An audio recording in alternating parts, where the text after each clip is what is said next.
Okay, hopefully you can see the screen. Okay, so session number 11, chapter number 10, Vibhuti Yoga. So the yoga of divine glories. And this is all about how to recognize the manifest divine. And the logic behind it is what I will explain a bit later on. And it is to understand how we can make the connection with the divine through the glories which are perceptible in the phenomenal world. And what we are going to talk about today is the Krishna's supreme words, its unknowability. So here Lord Krishna starts talking about his own supreme word, in other words, the highest knowledge, the supreme knowledge, the jnana and the vijnana, and its unknowability. Then we are going to look at the Gita in 4 verses. So sometimes, some people talk about these 4 verses from verse number 8 to verse number 11 as the what you call Chatushloki Gita. And in these 4 verses, one can say that the knowledge and the practice and the result are given in a summary statement. So if you want to remember the whole of Bhagavad Gita, in other words, that if you know these 4 shlokas, then it is as if you know the essence of the essence of the essence of the Bhagavad Gita. Then Arjuna is then talking about his own understanding, what he has understood so far, and his eagerness to know even more from the lips of Lord Krishna. So he asked a question to Lord Krishna: tell me how to meditate and how shall I connect with you in your manifest form. And then Bhagwan's Vibhuti-s are given by Bhagwan himself. And this is a kind of indicator to us, various different indicators as how we can connect with the divine in the phenomenal world. And of course, these vibhutis represent different categories of things, and these belong to this world as well as the world beyond, in terms of even the heaven. And Gurudev explains to us really what do these categories mean and what are we to think about it, and in what connection. Then we may not be familiar with many of these things which are pointed out by Lord Krishna, but we can translate them in our own context, in our own life, in our own world. So that is entirely possible. The whole principle is to really recognize the divine in the world around us, because if that is possible, then we are looking at the world and saying, here are the divine glories of the Lord. I can connect with that, and I can make that as part and parcel of my daily practice. And then, of course, we'll see what homework needs to be done over the next month. So let's see what we have covered so far, and it's quite a lot. So in session number 1, we saw the overview of the Bhagavad Gita and the setting of the teaching, Arjuna's condition, his distress condition, and Bhagwan's response. And we also saw an overview of the guidance in chapter number 2. So chapter number 2 gives much more detail. Lord Krishna expands on the idea of what the response is in terms of this is the guidance. You are in this distress condition. Here is the way in which you can come out of that distress condition once and for all. So it is an ultimate solution to our suffering. And when we look at Arjuna's distress condition, of course, it also represents our condition in the sense that we are also suffering one way or the other. And as I was talking in the lockdown talk, that really speaking, the way in which this Bhagavad Gita is set out is, on the one hand, describing us the human condition. On the other hand, the ultimate solution to suffering, because we know that human condition is really so much associated with sorrow and suffering. And especially during these times, there is a lot of suffering going on. So Bhagwan's response is that there is Sankhya Yoga, which is a path of knowledge, Karma Yoga, path of action, together with the path of devotion. And then he gives us the outcome, person of perfection, who is established in the knowledge. Then much more detail about Karma Yoga in chapter number 2, the nature of action, sacrifice, and the means of purification through Karma Yoga. So as I've been saying, that there is a whole pathway towards liberation, and this I will also talk about a bit later.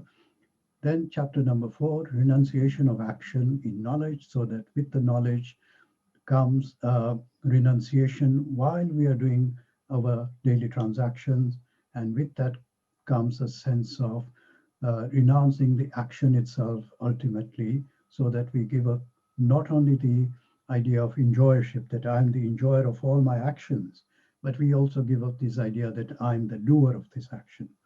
And in chapter number 4, Bhagwan, of course, reveals his divine nature, his incarnation, and his purpose.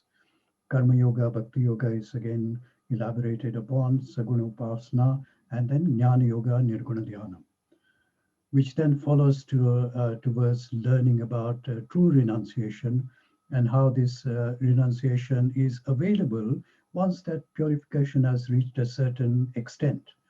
And the nature of jnana nishta, in other words, that when one becomes established in the knowledge, the jnani, and the one who has the knowledge of the Atma through identification, not through intellectual knowledge, and how that can be possible as a kind of shortcut when enough purification is available.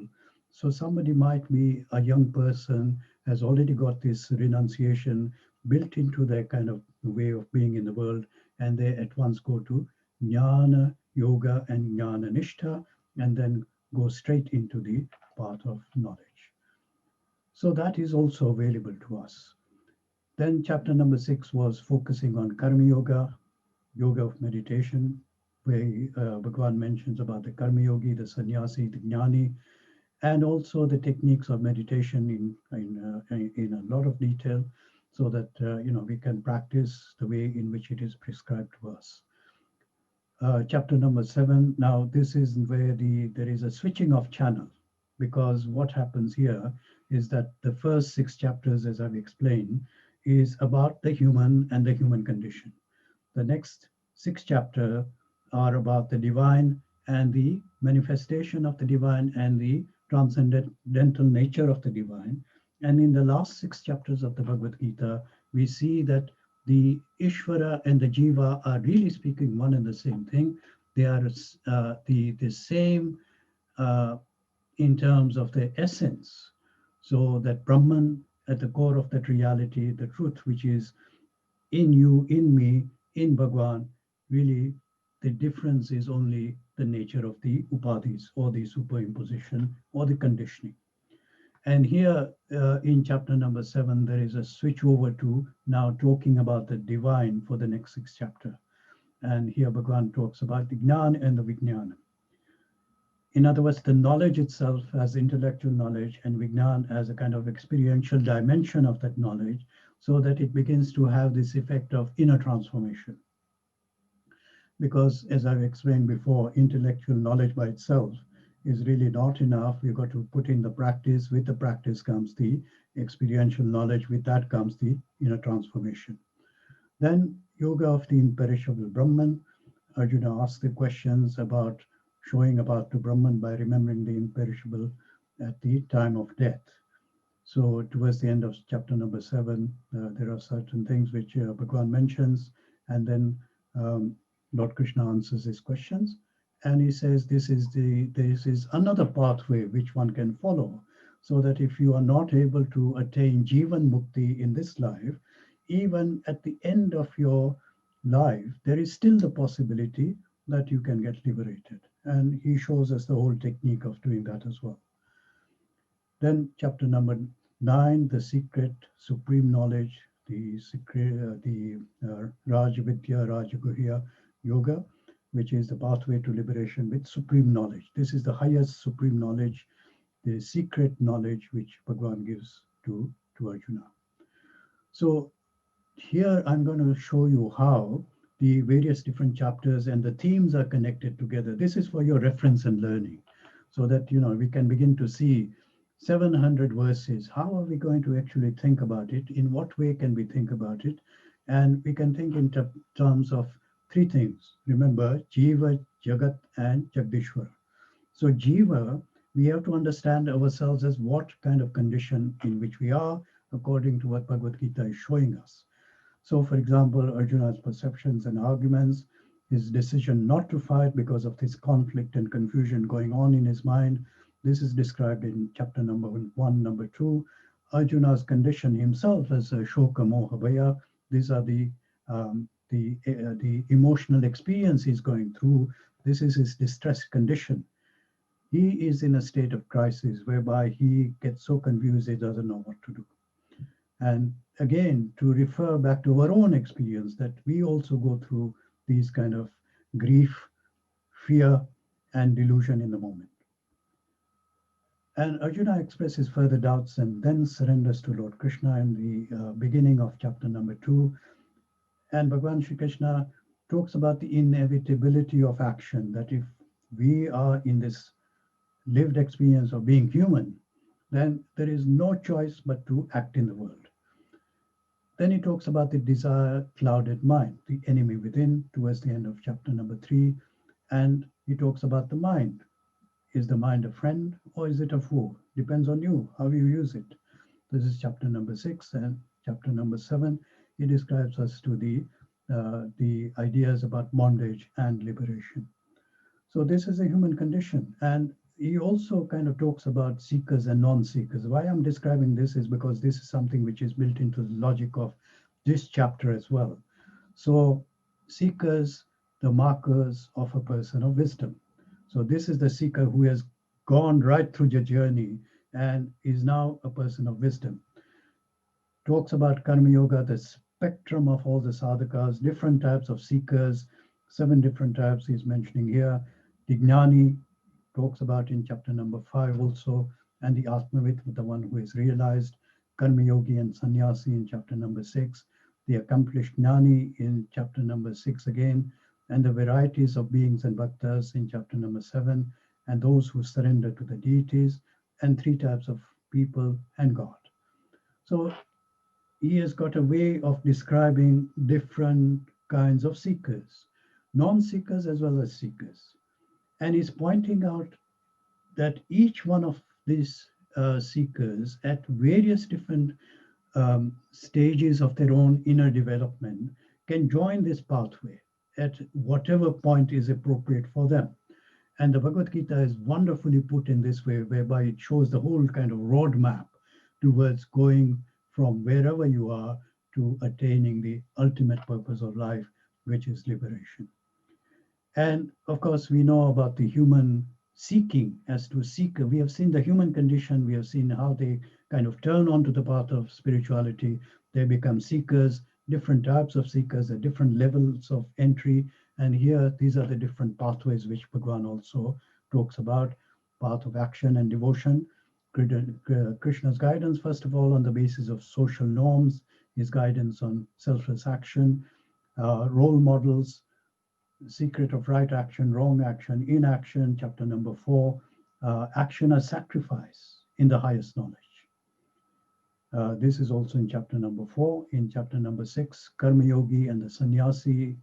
So some of these are overlapping because they also mention the pathway as well as the kind of seeker who is there. Bhagwan and the path of karma, the varieties of beings, bhaktas, Bhagwan and devotion. So you can see all the paths are, coming together in various different chapters as giving us the theme of Karma Yoga and Bhakti Yoga through these passages in the Bhagavad Gita.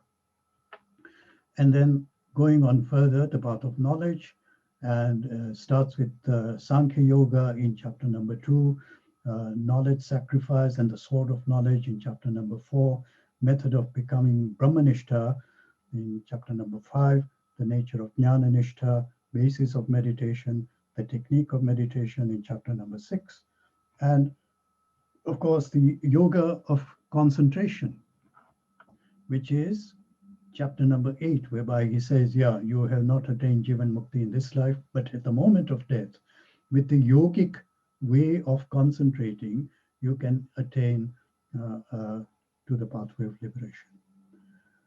Okay, so in this chapter, let's first of all look at the principle, purpose, and the process of divine glories.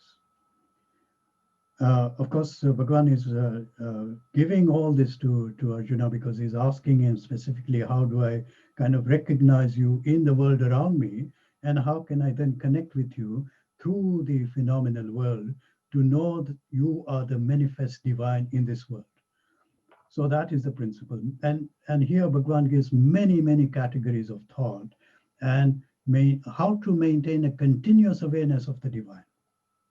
See, this is a proposition for us as seekers, because what happens is that we, in satsang or when we are contemplating or meditating, we are in the presence of the divine, because our mind has turned towards the divine, and therefore there is an awareness of divine at that moment when we are either listening or contemplating or reflecting or meditating. But then the challenge for us is when we are not in those kind of formal practices, then what happens? Then we fall back into the ego operating system. So once we go back into the ego sense of me and the identity which I have, got used to all these millions of lives, then that awareness of the divine disappears.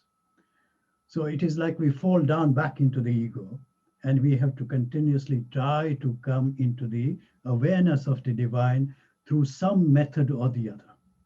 And here the principle is that Bhagwan is giving us so many different categories, and he has done this before as well. Remember in chapter number 7, he says, I am the sapidity in the water, I am the light in the moon and the sun, etc.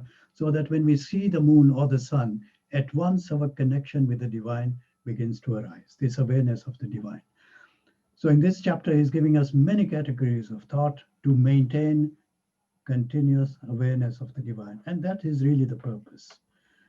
And Gurudev says that there are 72 Vibhuti-s which are given, and you can count them.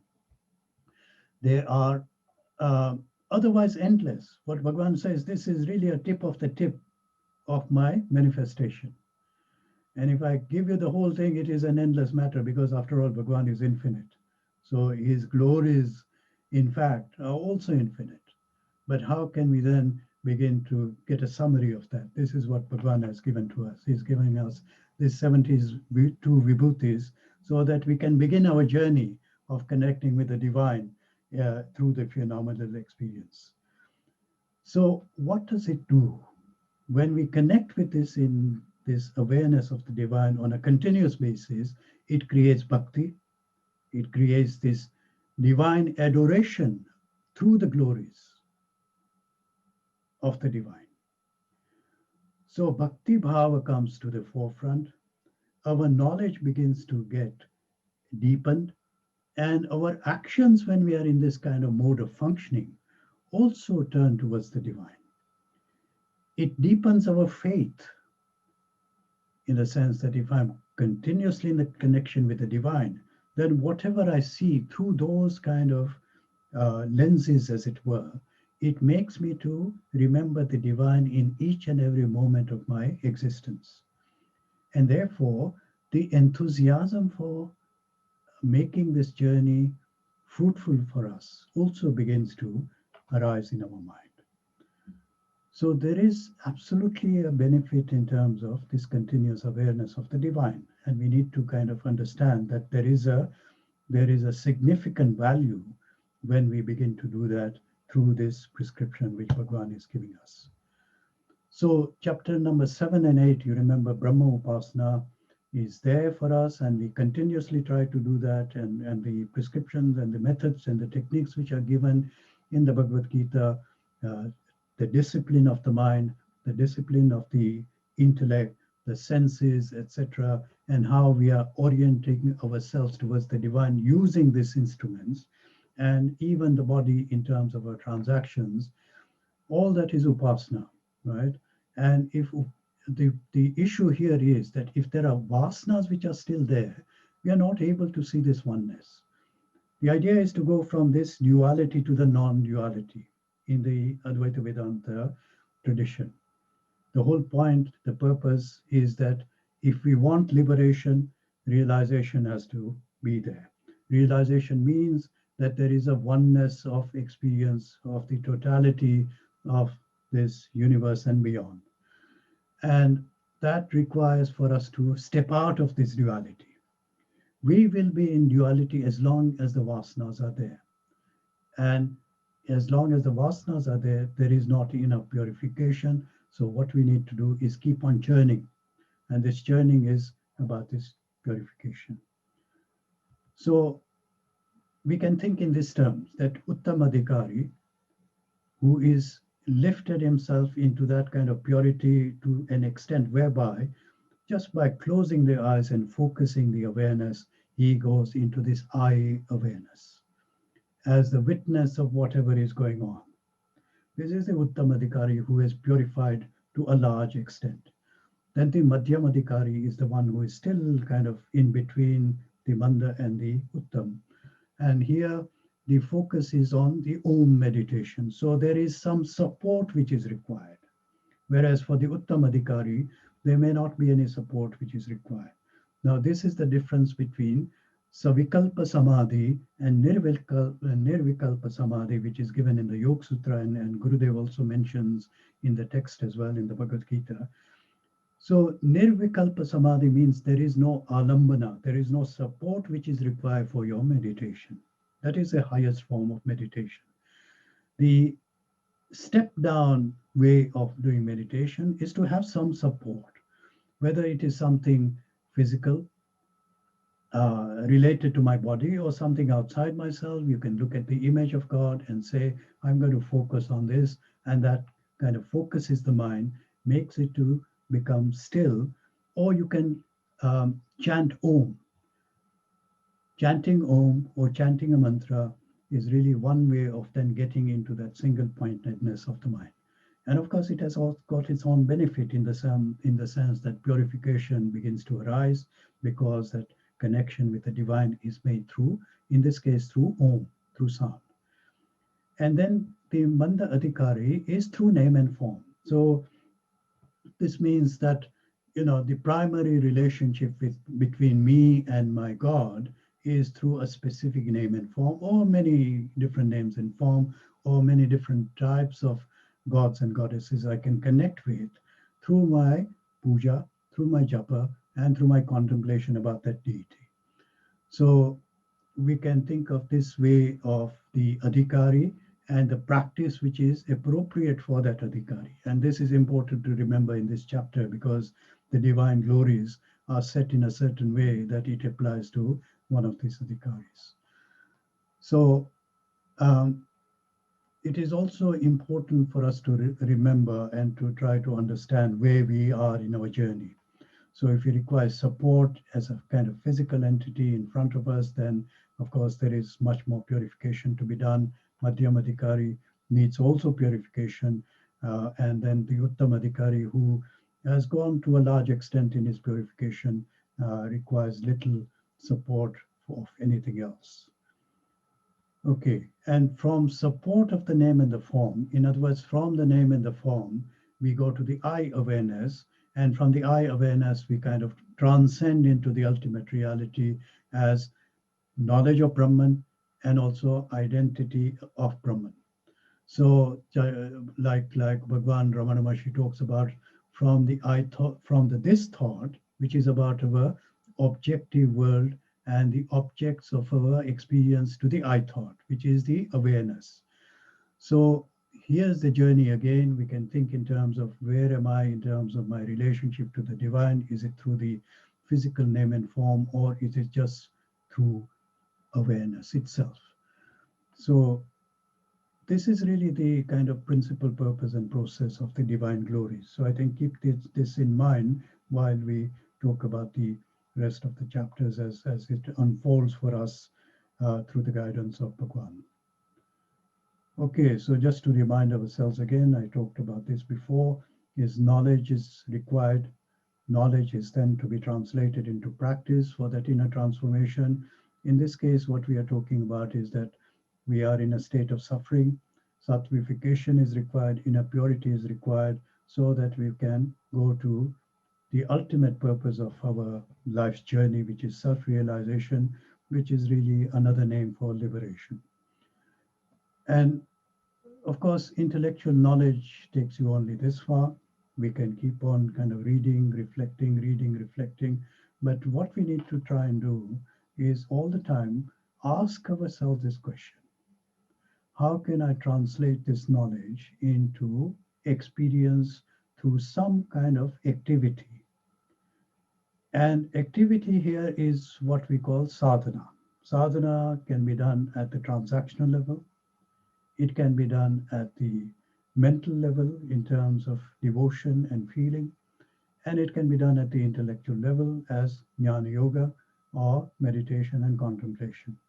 And as much as we kind of put it into practice, we begin to see that there is this availability of the divine in the present moment.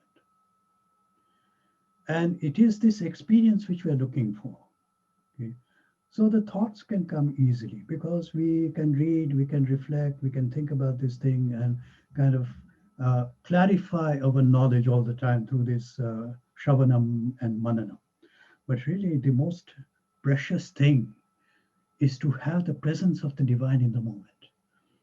If I can even for 5 seconds feel the presence of the divine in my life, it makes that particular day fruitful for me. Why? Because I felt this intense presence of the divine through the method which is given to us in the Bhagavad Gita. And as much as we can feel that presence of the divine in the moment, it means that this purification is resulting in this transformation, which is allowing me with this clarity of awareness to be in this divine presence. And this is really living through the Gita.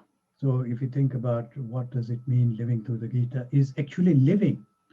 Living means lived experience. That is what I want. I want to experience this divinity right in, right out, throughout my day, in every moment of my living experience. Okay, so going back to chapter number 7, you remember that Bhagwan was talking about the three lowest types of human beings: the evildoers, the mudas, and the lowest of the low. This is Naradama. And when he talks about the virtues, he talks about the dissatisfied, the artha, someone who lacks something, unhappy people ask God for help when there is a problem. And then there's a seeker of wealth, arthati, and then the seeker of knowledge, jignasu, and then the wise, jnani. So why I'm showing you this is again to think about the categories of the different bhaktas and the seekers so that we can see where Lord Krishna is positioning this knowledge of the divine glories towards the seeker and who is supposed to take up this kind of sadhana and for what purpose. And I've already explained to you the outcome of such a kind of practice as well. So, again, putting into the right context is that the problem is jiva vishada, shoka moha bhaya. And the solution given in the Bhagavad Gita is jiva sadhana. And that takes us to liberation. So karma yoga is there, karma sannyasa is there, jnana yoga is there, dhyana yoga is there. And of course, this is now in an underlying way, saguna bhakti is there during karma yoga, karma sannyas, and nirguna bhakti is there when we turn more and more towards the awareness, when we turn towards contemplation and meditation, it becomes like a nirguna dhyanam or nirguna bhakti. And this is really the pathway towards liberation. So, steady renunciation of the fruit of action and action itself, and disidentification from enjoyership, doership, which leads to a purified mind, a sattvic mind, which is able to then lift itself into a deep state of absorption in the self, in meditation, and therefore experience this divine bliss in meditation itself. So this is really the kind of summary of the first 6 chapters of the Bhagavad Gita. And then again, I have talked about the spiritual journey from karmi, which are the people who are the non-seekers, to stepping onto the pathway, karma yogi, karma sannyasi, jnana yogi, atmavid. And here we can think about karta bhokta, which means enjoyership, doership, and how that begins to diminish as we move along the pathway. So that when we come to the final end, which is we are now in that state of realization, there is no karta, there is no bhokta. Just like Bhagwan says, walking is going on, talking is going on, I do nothing. Who is this I? This is the realized master. So steady renunciation of fruit of action and action itself again, and meditation is the ultimate kind of doorway towards realization. And of course, Nirguna Bhakti is there, Saguna Bhakti is there. Okay, and again, this distinction between apara prakriti and para prakriti, higher nature, lower nature, saguna upasana, nirguna dhyana.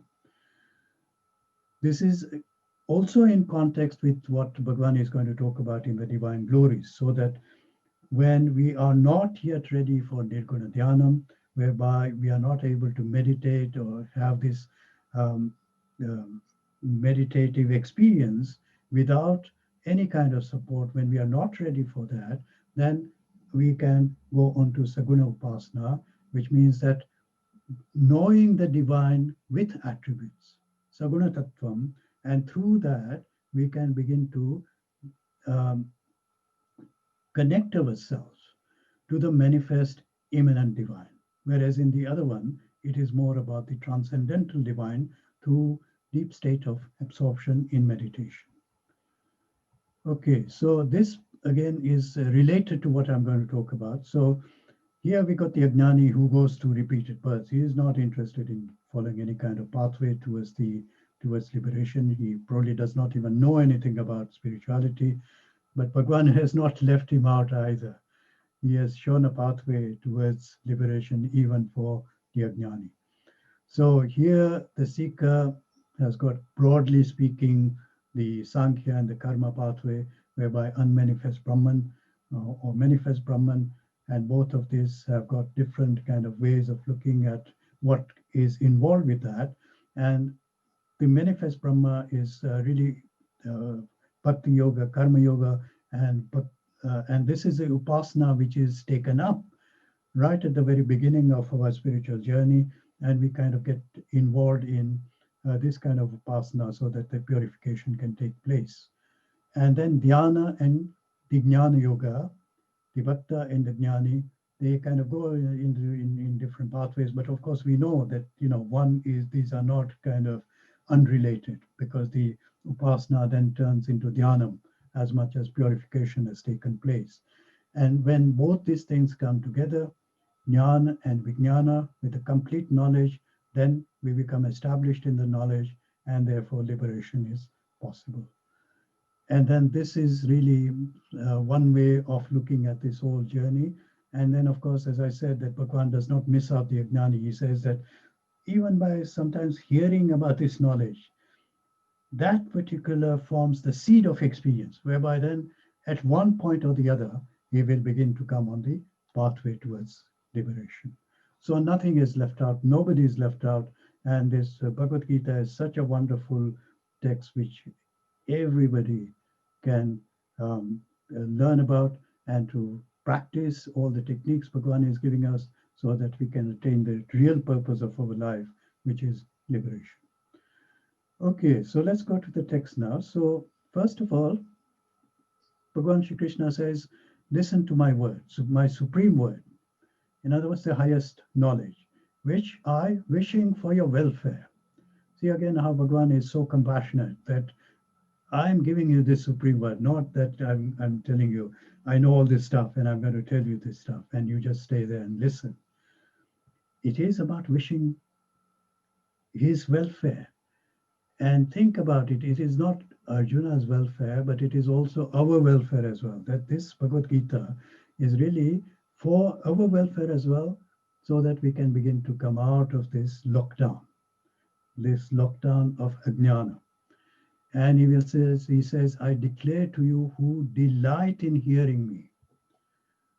See how Bhagwan has also now seen Arjuna is really getting into this knowledge and understanding it. The clarity is there.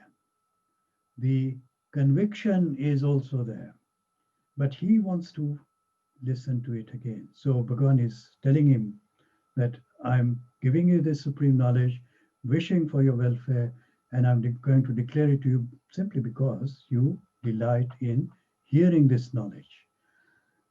And then Bhagavan goes on to say, hosts of heaven, nor the great rishis, neither the host of heaven, which means, even in the worlds beyond, um, the what you call the Svargaloka and all the lokas beyond that, the host of heaven, no great rishis know my origin.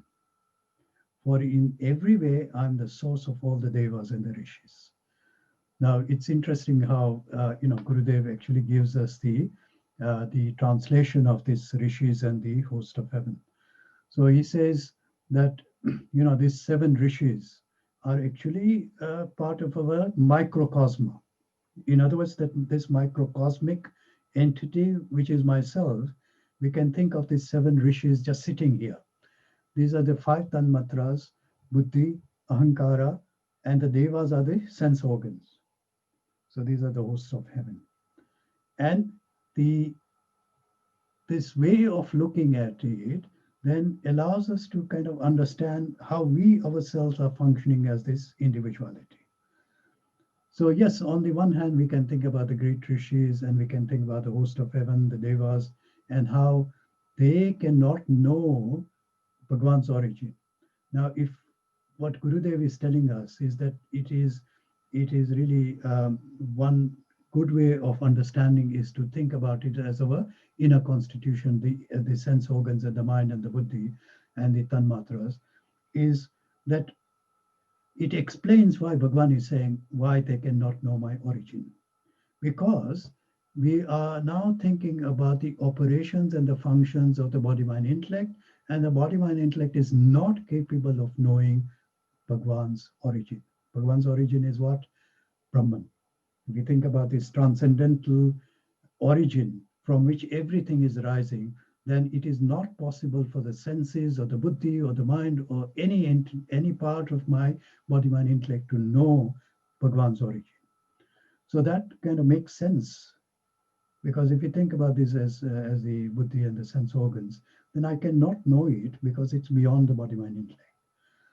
But he says, he amongst mortals knows me as the unborn, beginningless, as the great Lord of the worlds, is undeluded and liberated from all sins. So if we are able to know it by transcending the body mind intellect, then of course we know him as unborn, we know him as beginningless, and therefore liberation is available to us. So knowing through the identification and not through the intellectualization, feeling that it is through being the self that we can get the liberation. So the Lord is the material and the efficient cause. In other words, the Lord is saying that I am really at the origin of everything else. In other words, that I'm the efficient material cause of this plurality, and both within and without. In other words, within myself as this individual, outside myself as this phenomenal world, the Lord is the material and the efficient cause. And complete classification of the entire world of experience is given here. And Bhagavan is, of course, we know, Sarvaloka Maheshwara. So the qualities of being are given right at the very beginning of this chapter, where Bhagavan says intellect, wisdom, non-delusion, forgiveness, truth, self-restraint, calmness, happiness, pain, birth of or death, fear, and also fearlessness. You can see now Bhagavan is giving us qualities of being arise from me. What are the qualities which he is describing? These are the qualities which you and I can possess. In other words, that even if we want to turn our attention to ourselves, we can say, yes, I have got a bit of wisdom today. Where is that coming from? From me alone. It is arising from Bhagwan. So even if we are not able to focus on the divine in the external world, we can look at some of our experience of non-injury, equanimity, contentment, austerity, beneficence, fame, infamy. All these are arising from the Lord himself. In other words, these are the classification of the entire world of experiences. And that if you do a bit of reflection, you'll see what this means. Is that look at each and every experience of ourselves, that we can connect with the divine and say, thought is arising, wisdom is arising, forgiveness, I forgive this person today, that is also arising from the Lord Himself. So there's no way out. If we begin to connect all these things outside and inside, we can have this continuous awareness of the divine all the time in every moment. So the seven great rishis, the ancient four, and all the manus possessed of powers like me were born out of my own mind. See, they are born out of my own mind, and from them are these creatures in the world originated and sustained. So again, we can look at it from the macrocosmic level, or we can look at it from the microcosmic level. The seven rishis, as we know, Bhrigu, Marichi, Atri, Pulasya, Pulaha, Kratu, Vasishtha, these are known, and of course, there's some texts which talk about different set of seven rishis. But anyway, these are the seven rishis, the five elements: Mahat, Ahankara, Cosmic, Ishvara. So these are the seven rishis, the four Kumaras: Sanat Kumar, Sanaka, Sanatana, and Sananda. And these are representing the Antakarana, the individual jiva. So the seven rishis, five elements, plus Mahat, which is at the cosmic level, and Ahankara, which is the cosmic Ishvara. And then the individual jiva.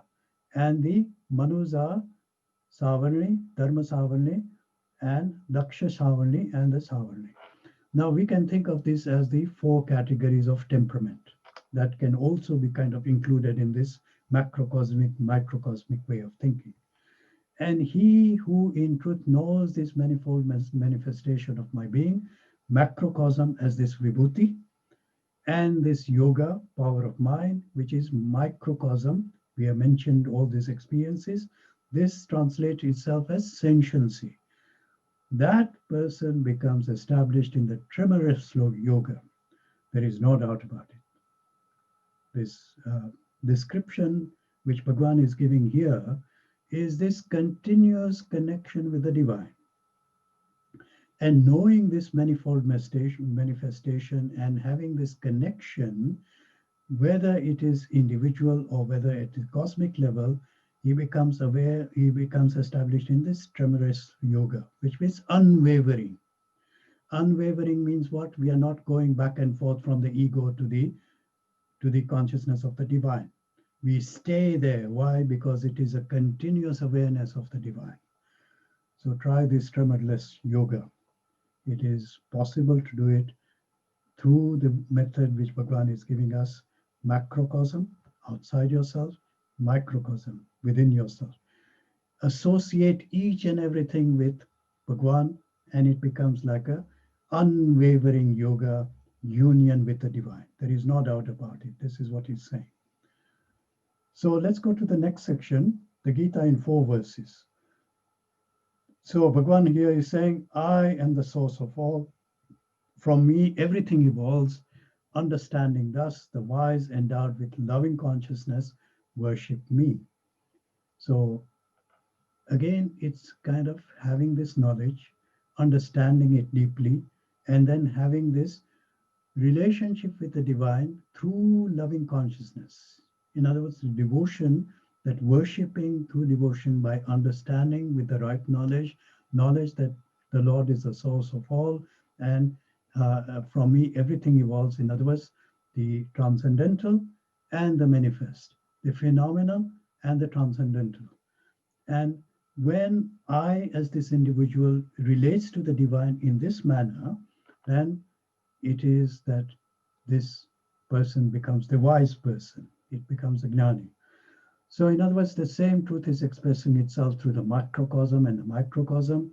The pure self is beyond Ishvara and Jiva. Remember, this is a transcendental Brahman, which is beyond Ishvara and Brahma. And as I pointed out, the only difference between Ishvara and Jiva is this nature of the Upadhi. And with their mind wholly resting in me, sensing absorbed in me, I enlightening one another and speaking ever of me, they are satisfied and delighted. Now, when we are in this continuous kind of engagement with the divine, this is what happens. Mind is totally resting in the Lord, in the divine, which means there is nothing else in the mind. Sense, even the senses, whatever they're seeing, Divine is there. Whatever is happening in the body, mind, intellect, that is there as well. And then even the speech is towards talking about the divine. In this way, they are satisfied and delighted. So this is now what is the unwavering yoga. This is how it needs to be done. This is the way in which it brings about satisfaction and joy right in this very moment. Then it goes on to say that to the ever steadfast worshipping me with love, I give Buddhi Yoga, by which they come to me.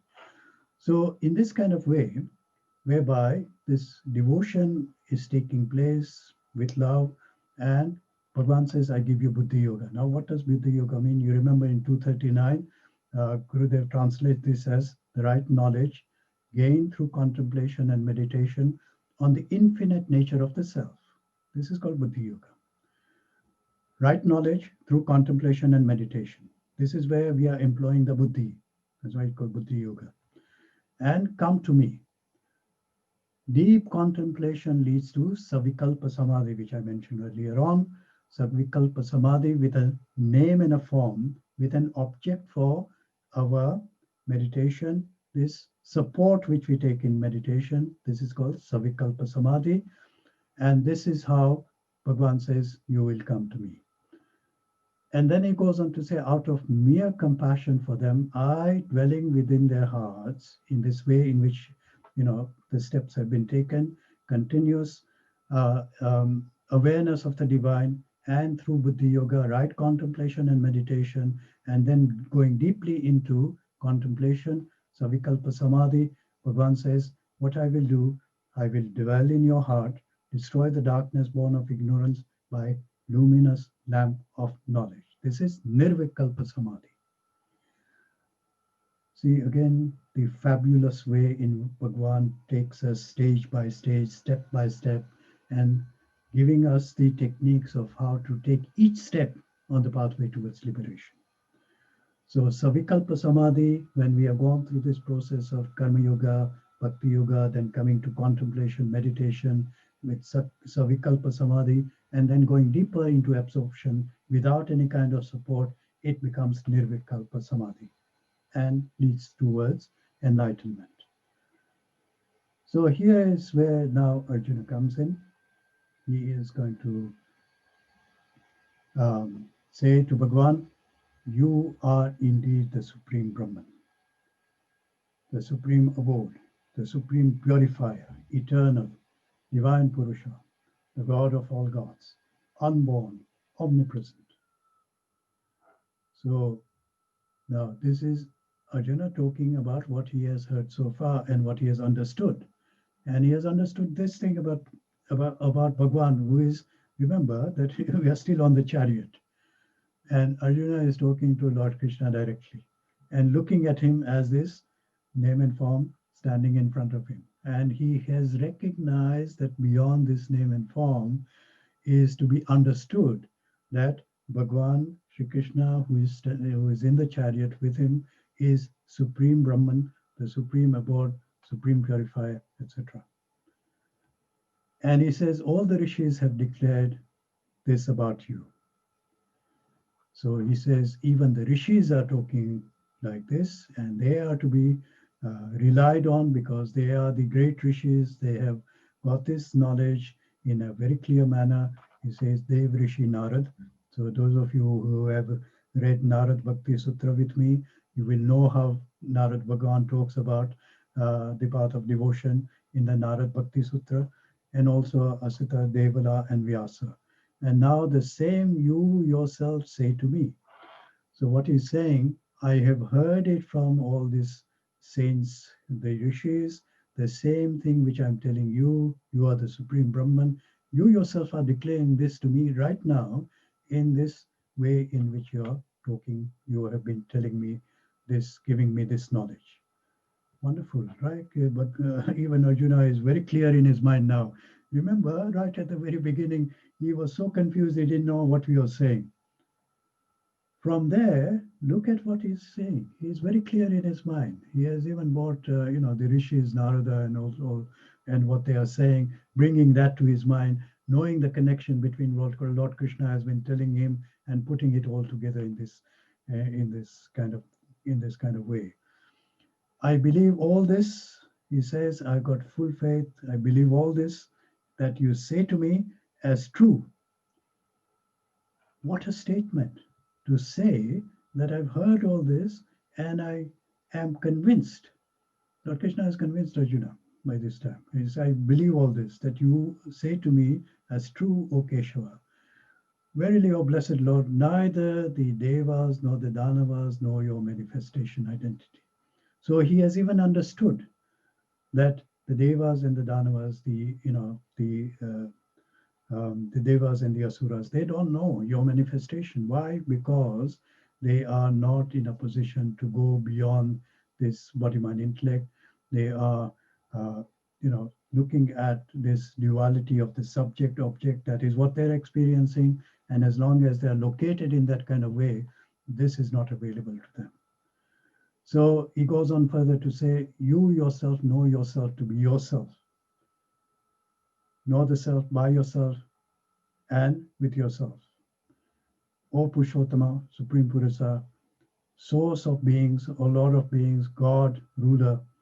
So here again is feeding back to Bhagwan, reflecting back to Bhagwan, saying, I know you as this Purushottama, as the source of being, the Lord, the God, and the ruler. You should indeed, without reserve, tell me your divine glories by which you exist, pervading all these worlds. So now, coming back to the main point of this kind of way in which Arjuna is telling Bhagwan. So, as I was saying, Arjuna is really woken up by this time because he wants Bhagwan to give him something, right? So he's kind of telling Bhagwan, this is what I've understood. But really speaking, please tell me your divine glories by which you exist, pervading all this world, so that I can consolidate what I've heard so far and what you told me before. Even in chapter number 7, you are describing these glories in this phenomenal world. Tell me more about that. Tell me more without reserve that these divine glories by which you exist, pervading all these worlds. And how shall I, and tell me the technique, ever meditating know you, O yogi? In what aspects of things, O blessed Lord, are you to be thought of by me? So not only saying, tell me your divine glories, but at the same time, I want to know you not only in your phenomenal identity as this Ishvara, manifesting in the world of names and forms, but I want to even go beyond that. So tell me again in detail, Lord Janardana, of your yoga power and immanent glory.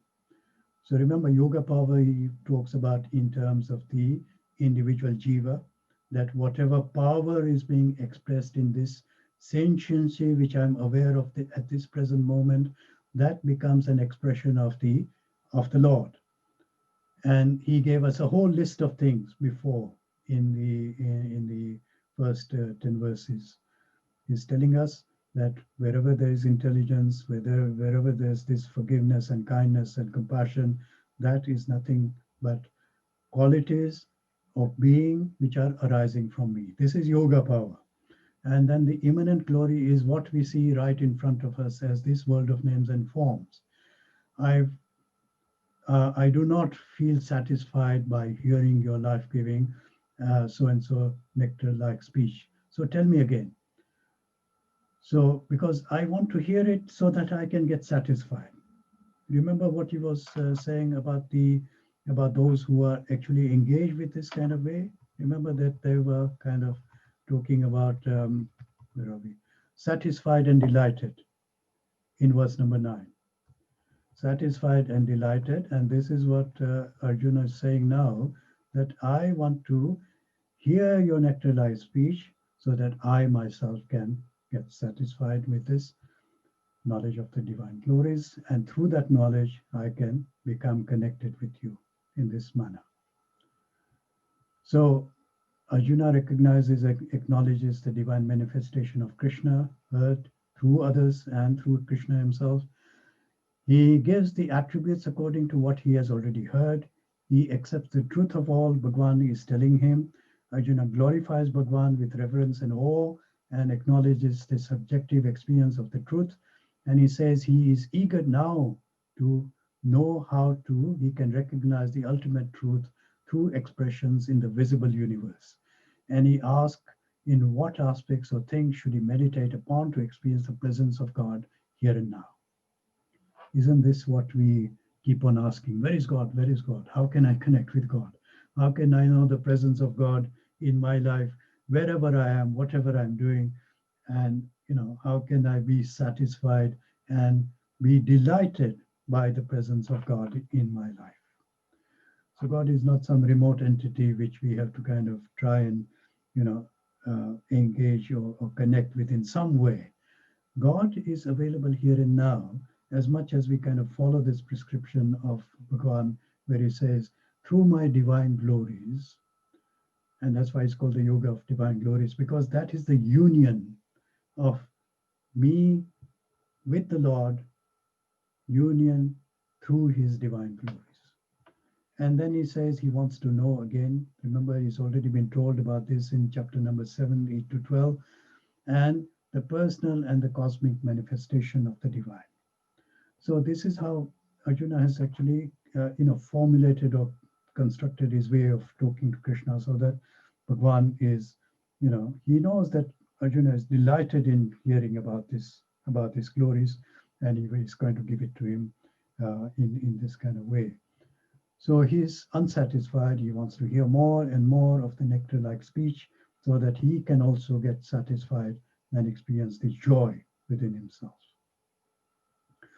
So just like I experience, enormous joy just by listening to this knowledge, and listening to this knowledge makes me to feel satisfied that yeah, I've got something valuable which I'm thinking about, I'm talking about. So here also Arjuna is saying, let me hear these glories again, so that I can, listen to this nectar-like speech, and I can get connected, become satisfied, and enjoy the joy, as it were, of the divine glories. So here we go. So here are the Vibhuti-s now. So I'm not going to discuss each one in detail, because there are so many things which require a lot of explanation. But these are the things which Arjuna would have been totally familiar with, because this is like me saying, "Are you familiar with the what you call the London Bridge, for example, or are you familiar with the greatest hero in this particular battle?" And you'll say, yes, of course, because this is contemporary. This is something which I know about because it belongs to my own time zone. So here, what Bhagwan is giving these examples, 72 different vibhutis, are something which Arjuna will be familiar with. We are also familiar, but in a sense that it is one step removed from us, because we have to then dig out this knowledge about the Adityas and so on in order to understand what they are.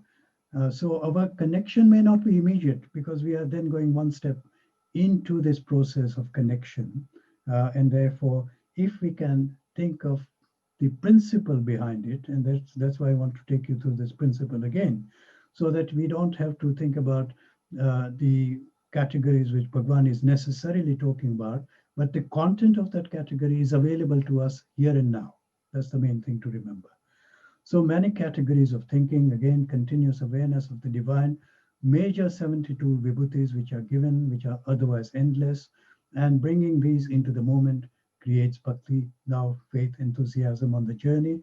And here, chapter 7, 8, Bhagwan gives the Brahma Upasana, which is, if the vasanas are there, we are not able to see this oneness. Therefore, we got to make more effort in terms of, manifesting this bhakti within us through the connection with the divine, whether it is in the outside world or whether it is within the microcosm of our own identity. So upasana is required, and as mentioned earlier, Uttam Adhikari, Madhyam Adhikari, and Manda Adhikari. So from the support of name and form, we go to the I awareness. From the this thought, we go to the I thought. So Uttam Adhikari. Now, in the context of what we are going to talk about, all beings I am the self, O Gurakesha, seated in the hearts of all beings, which means I am beyond the phenomena of creation. I see the self in everything, which is Brahman.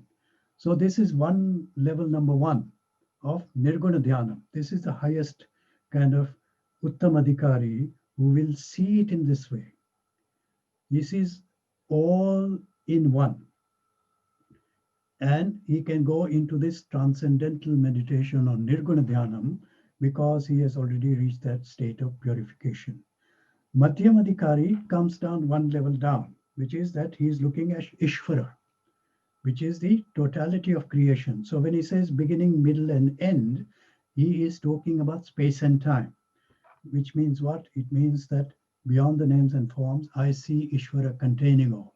This is the vision of the Madhyamadhikari, that he begins to see Ishvara in everything. He says, yes, I can see this, but all of this is contained within the idea of Ishvara as the divine manifestation in the totality of creation. This is level number two, Saguna Upasana, immanent. In other words, that I need some kind of support to remind me of the divine. This becomes Saguna Upasana, whereas the first one was transcendental. So both of them are looking at all in one, whereas the transcendental Nirguna Dhyanam is at the highest level. Then we come down, step down to immanent level.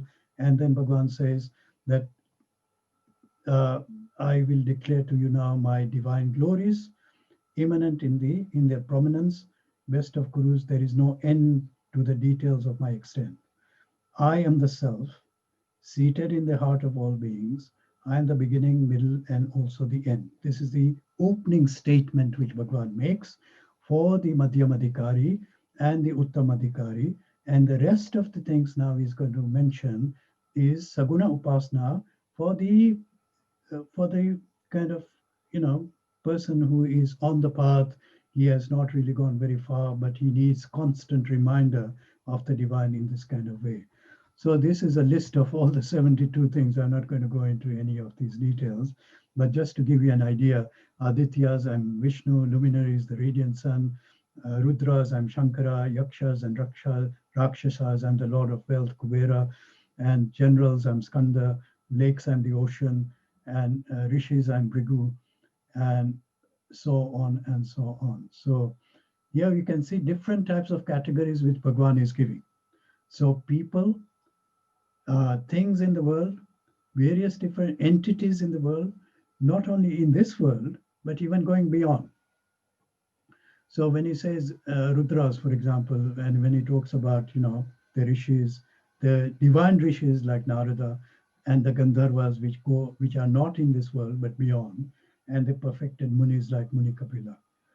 So all this represent different categories of things, beings, and happenings, and these then represent the vibhutis which are available to us even now, not necessarily in this kind of categories, but in the sense that we can also have trees in our vision. So Ashwatthati is an exception because we have got this even now. But you know, for example, if you think about, you know, the what you call divine rishis. So Narada is not available, but we can think about divine rishis who are, you know, presently available, like our own Puja Gurudev, that he is a rishi in his own standing. So the principle is what we have to follow. The categories which are given are not necessarily available to us, but it doesn't mean that it is not possible for us to still connect. And each one of these represent a certain aspect of our life right now, contemporary life, where we can identify something which is going to make us to be connected with the divine. So the water deities, Varuna, ancestor, Aryama, controllers, Yama, Daityas, Prahlad, reckoners time. So even space and time is included here. So things, beings, and happenings, or situations, or entities, or dimensions, everything is included in this kind of way. Purifiers, the wind, warriors, Rama, fish, the shark, Ganges. Ganges is also available. Creations, I am the beginning, middle, and the end. Science is, he says, and the science of the self. And in all arguments, I'm the logic. So again, so many different categories. If you're interested in any of these, of course, they are given in the commentary by Gurudev. Some of them are given. Others you can look up and see what they actually represent. So letters, I'm the letter A. Compounds, I'm the dual, and so on and so on, going right up to prosperity, feminine qualities. Now here is giving a big list of feminine qualities: fame, prosperity, speech, memory, intelligence, firmness, forgiveness. Somebody has got their mic on, please. So hymns and meters and months and seasons. At least there are some things we can immediately connect with, right? And this is what Bhagwan is giving to us. Gurdas, I think your mic is on. Victorious, determined, industry, good, the goodness, Vrishnis, Pandavas, Dhananjaya. So he is putting Arjuna himself in these categories of divine glories. So, Arjuna himself is one of the Vibhuti-s. You can begin to understand what Bhagwan is telling him here. So there we are. So, there is a lot of categories, 72 different ways of connecting with the Lord. Some of them are available to us in this age. Some of them may be belonging to the Vedic era, but we can translate those into our contemporary life in a different way because we can find other things in the same categories. And of course, divine connection with can be with anything.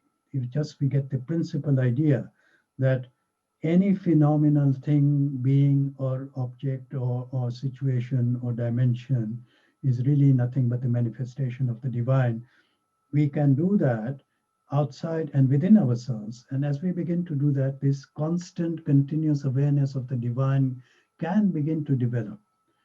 And one of the exercises you can try to say, okay, now for the next 5 minutes, I'm going to look at everything which is in front of me. And even if my kind of attention goes to myself in body, mind, intellect, I will know that all this arises out of the divine. Just take 5 minutes to just connect with the divine in this continuous manner through the senses, through the mind, through the intellect, and whatever you're doing, bring the Lord into your consciousness. So this is the idea. And the divine glories are all there for us to observe. So further, Lord Krishna goes on to say, and whatsoever is the seed of all beings, that also I am. In other words, I'm the seed of all creation, all beings, and there is no being, whether moving or unmoving, that can exist without me. In other words, he's a total substratum, support of everything which is existing in this creation. So Bhagwan is saying this is a very brief statement of me, of my particulars, of my divine glories. There is no end to my divine glories. This is only a brief statement. So 72 is compared to infinity, 72 is nothing. So just to give us an idea, the principle behind the 72 categories of thinking, we can take each one of them and say, what can I see here in my own life right now, which will connect me to the divine? And whatever it is that glorious, prosperous, or powerful in any being, know that to be a manifestation of a part of my splendor. Okay. So not only in this chapter, but remember even in the chapter number 7, he has given a list of things where we can connect with the divine, the manifestation of the divine in our own individual experience. And the idea is thought, word, and deed and sensation continuously connecting with something or the other, which is then reminding us of the divine. So, but what avail is to thee is this knowledge of all these details, O Arjuna. I exist supporting this whole world by just one part of myself. This whole universe, he's saying, just one part of myself. So therefore, the principle that needs to be followed, Bhagwan is saying, this is only a small part of myself, but even that is significant and useful and of value to you. Why? Because it is an instrument for your development. It is the means by which you're going to get this purification, and it is also the sadhana which you can undertake in order to get to the purpose of your life, which is realization and liberation. Okay, what to do now? I know I keep on repeating myself, but every talk I need to talk about this because I think this is a very good framework within which our sadhana can take place. So, the four A's of conscious living: awareness, alertness, attention, action. And this is very much related to this chapter because as soon as I see something, alertness, divine, awareness of the divine, my attention goes to that object or person or thing or quality or dimension, and I say to myself, I need to bring the divine into my consciousness here and now because this is reminding me of the divine. So, just like, for example, if I see a photograph from the past, what comes to my mind? Immediately, the memory which was associated with that picture, with that photograph, whatever is in the photographs, is immediately evoked in my mind. Similarly, when I see the world around me, it should immediately evoke the divine in my mind and in my intellect. Awareness, alertness, attention, action.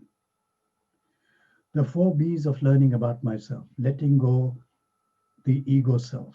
Okay. So, how do I understand myself and let go, let go, let go of my ego self? This is then to learn about my conditioning, about the beliefs I'm carrying, about the attitudes I'm carrying, the kind of behavior I'm engaged in, and my reactions to whatever transaction has happened. This way, I can learn about the ego and the ego operating system so that I can leave it behind, get as much disidentified with that as much as possible.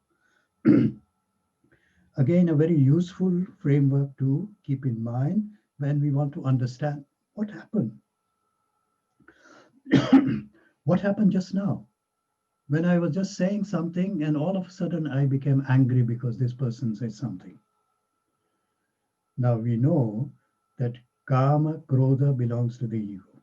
I need to understand where did this anger come from? And this four B's is how I can learn about myself so that having learned, I can let go. That is the idea. And the four C's of commitment to a seeker's life, which you know as clarity, comprehension, conviction, commitment.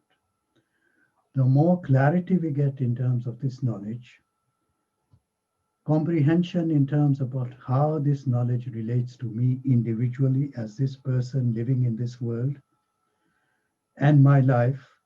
In other words, putting the context of my life within this knowledge and saying, how do I understand this knowledge within my own self?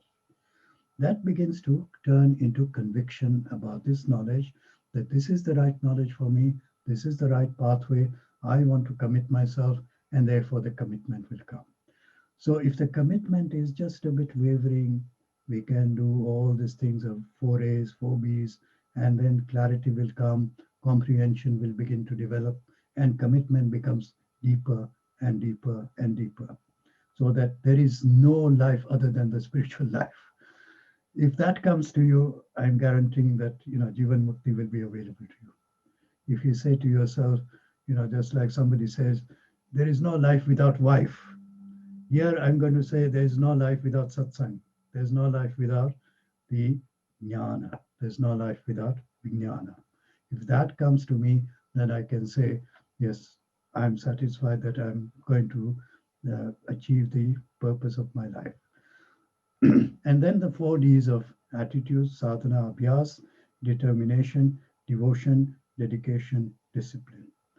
So keep this somewhere pinned up in your place and remind yourself again and again. So what to do now? Homework. Ensure that you understand the chapter, different pathways, and where you stand in relation to these. Reflect on your own sadhana and see what you are doing, and in 24/7, how can I engage with the consciousness of the divine, and to practice consciously bringing the consciousness of the divine in each and every object, person, situation, in every moment as daily practice of living through the Gita. Continue to practice all of the techniques from previous chapters. Prepare, execute daily intensified plan of meditation. Meditation is a must every day. If you already have one, that's very good. And enjoy the sadhana. Stay safe, stay well. Vaccination is on the way. This lockdown is going to end very soon. So thank you so much. And that brings us to the end of the talk. So Jayashree, we will conclude with the prayers, please. All right. Yes, thank you. Om Sahana Bhavatu. Sorry. Sarve Bhavantu Sukhinah. Sarve Santu Niramaya. Sarve Bhadrani Pashyantu. Ma kaschit dukha bhag bhavet.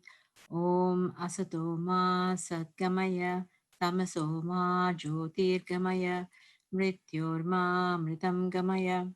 Om Purnamada Purnamidam Purnat Purnamudachyate Purnasya Purnamadaya Purnamevavashishyate. Om Shanti Shanti Shanti. Harihi Om Shri Gurubhyo Namaha. Harihi Om. Om na tatra suryo bhati na chandra tarakam. Nema vidyuto bhanti kuto yam agnihi. Tameva bhantamanubhati sarvam. Tasya bhasa sarvamidam vibhati.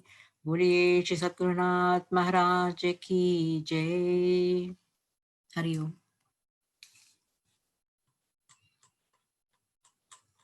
Thank you, Ramesh Bhai.